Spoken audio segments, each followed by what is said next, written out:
Tab, delete. Coca-Cola's first diet soda has been retired. Hi there, welcome to Plain English lesson number 334. I'm Jeff. JR is the producer, and the full lesson can be found at plainenglish.com/334. Coming up today, you're probably familiar with Diet Coke, Diet Pepsi, Diet Dr. Pepper, and other no-calorie soft drinks. Big beverage makers are getting better and better at mimicking the original in a low-calorie version. We take them for granted today, but no-calorie soda was not always an option. On today's lesson, we're going to talk about Tab, the first diet soda introduced by Coca-Cola. It was discontinued after 57 years on the market. This lesson has been adapted from an article on the website The Conversation by Jeffrey Miller, Associate Professor of Hospitality Management at the University of Colorado. In the second half of the lesson, we'll talk about the English expression turn to, and we have a quote of the week. So let's get going.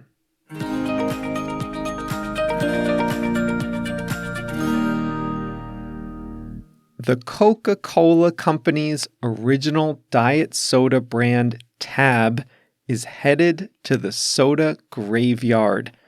Coca-Cola has announced that it is discontinuing Tab after 57 years on the market, and fans of the drink scrambled to purchase their last can of nostalgia before sales stopped at the end of December.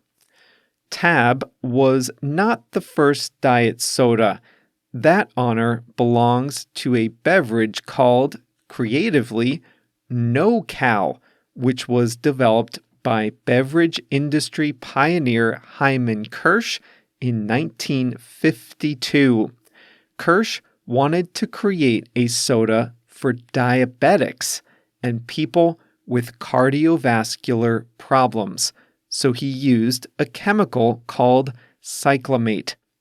Cyclamate was discovered in 1937 by a graduate student after he licked it and found it tasted sweet, about 30 times sweeter than sugar, in fact. What's more, cyclamate isn't metabolized, making it ideal for people who need to avoid sugar for medical reasons. But guess what? From the start, No-Cal was popular with a different type of consumer, dieters. Diet soda really took off with the introduction of Diet Right Cola by the Royal Crown Cola Company in 1958. By 1960, Diet Right was the fourth best-selling soft drink in the country, trailing only Coca-Cola, Pepsi, and 7-Up. Coca-Cola and Pepsi, finding themselves behind the 8-ball, scrambled to come up with their own diet soda offerings. Coca-Cola's first foray into the Diet Cola market was an ambitious one. The company called the secret initiative Project Alpha. The objective of Project Alpha was to develop a soda that tasted good, had proper mouthfeel, and was attractive to women, the presumptive market. It also needed a catchy name. For the name, Coke executives had one directive. It couldn't be called Diet Coke. Early diet sodas didn't taste great, so companies didn't want their main brand names associated with the funky taste of diet soda. So Diet Coke was out for now. Where did Coca-Cola turn to come up with a brilliant name that would appeal to masses of people? They turned to a computer. An early IBM mainframe computer generated more than 600 potential names. The criteria were the following: 3 or 4 letters, and not offensive in any language. Tab, T-A-B-B, which was eventually shortened to Tab, T-A-B, eventually won the battle of market testing. It was introduced to the world in a series of ads with the tagline, "How can just 1 calorie taste so good?" Tab got off to a slow start. By the end of its first year, it had only 10% of the diet soda market.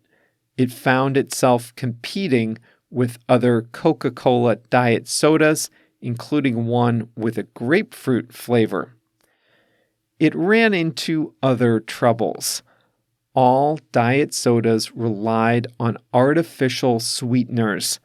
That's what gave them a sweet taste with no calories. But danger was lurking. The sweeteners used in these early formulas were found to have caused cancer. In 1969, America's Food and Drug Administration banned cyclamate, a key ingredient in Tab. Coca-Cola was forced to reformulate the Tab recipe using saccharin instead. Then, in a second blow, the FDA required warning labels on foods with saccharin. Despite these obstacles, Tab still ended up becoming the best-selling diet cola of the 1970s and 1980s. People, it seems, were willing to turn a blind eye to potential health problems as long as they could continue to get their calorie-free diet soda. And Tab, for a brief period, was the favorite of the bunch. It was only in 1982 that Coca-Cola introduced Diet Coke, the soda you can still buy in a silver can today. Contrary to the company's original fears, Diet Coke was an immediate hit. Even though the flavor of the new beverage was not a carbon copy of the sugar-sweetened version, customers took to it. When people started buying Diet Coke, they didn't switch away from regular Coke, they switched away from Tab. Over the years, Tab's market share dwindled. By 2019, its sales made up only about 1% of the Coca-Cola portfolio. Yet the drink managed to retain some passionate devotees, even, or especially, as rumors of its impending doom circulated on and off over the years. A Tab shortage in 2018 caused self-described Tab-aholics to stockpile their favorite beverage, and petitions to save the drink were circulated and sent to the company. They couldn't stop the inevitable. Coca-Cola is trying to streamline its portfolio and cut underperforming brands. The company plans to eliminate half of its 500 brands in the coming years. For Tab lovers, time has run out. Coca-Cola has retired its first big diet soda brand. The only cans that remain are in the basements of tab-aholics.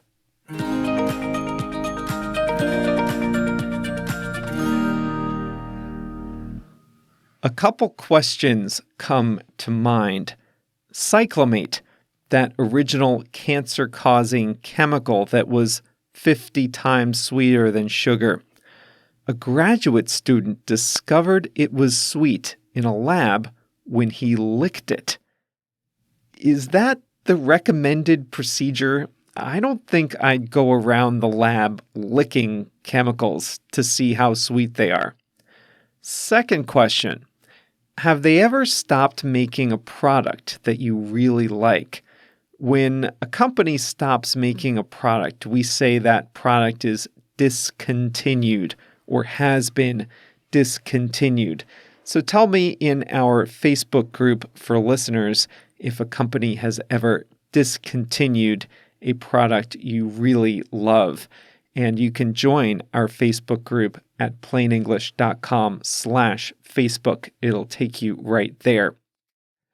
I'm not a big diet soda fan, but I do like the new versions that taste like the original. As a kid, we drank Coca-Cola in our house. And by we, I mean me. I don't think my parents drank it, but they bought it for me.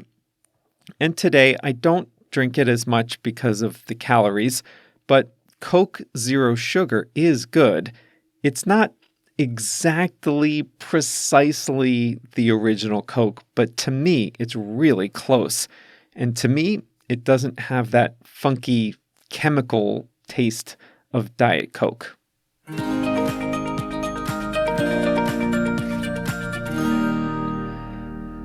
Today, we're going to talk about the phrasal verb turn to. When you turn to someone or something, you look to that person or thing for answers. Earlier on today's lesson, you heard that Coca-Cola needed a name for its first ever diet soda. It had to be just 3 or 4 letters and not offensive when translated into any language. Coke had a problem and they needed answers. What or who did they turn to for answers? An IBM computer. They turned to a computer to invent the name of a consumer product. They could have turned to a fancy Madison Avenue advertising or publicity agency. Have you seen the TV show Mad Men? Coca-Cola could have turned to the Sterling Cooper ad agency. Instead, Coca-Cola turned to IBM and came up with the decidedly boring Tab. Don Draper would not approve. A year ago, American Democrats were in the process of selecting their candidate for president. Who would be the man or woman to run against Donald Trump? Who did they look to for answers? Would Democrats turn to a woman, a more moderating influence? Would they turn to a more radical option like the socialist Senator Bernie Sanders? In the end, they turned to an experienced, stable, moderate, deal-making veteran of politics, Joe Biden, and now more than ever, their decision seems to have been validated. It was a disappointing year for my hometown football team, the Chicago Bears. The quarterback is the most important player on a football team, and the Bears will be parting ways with their quarterback from this year. They will need to find someone else to play that most important position. Who will they turn to? Who will they look to for answers? We still don't know it's early. They might turn to an experienced veteran with an expensive contract, or they might turn to a promising younger player. It's sometimes common to say a person turns to drugs or alcohol as an answer to their problems. The musician Lily Allen recently gave an interview in which she talked about a difficult time while she was touring with Miley Cyrus. She had just had children and felt like she was overweight and didn't have the physical look expected of a touring musician. So, she said, she turned to drugs and alcohol to relieve the stress of the tour and the anxiety she felt over her body. She turned to drugs and alcohol. She looked to drugs and alcohol to relieve her stress and anxiety. Sometimes you would say that kids with trouble at home might turn to drugs, gangs, or other bad influences. But you can use turn to describe a good and reliable friend that can help you in tough times. If you're having trouble in a relationship, you might turn to a therapist or a close friend for support. If you're experiencing difficulty at work, you might turn to a mentor or trusted advisor to help you through it. These are people you look to for support, help, and answers.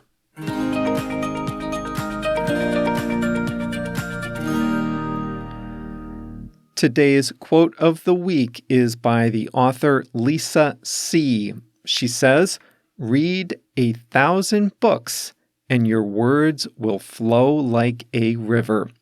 So many of you ask how to improve your speaking skills.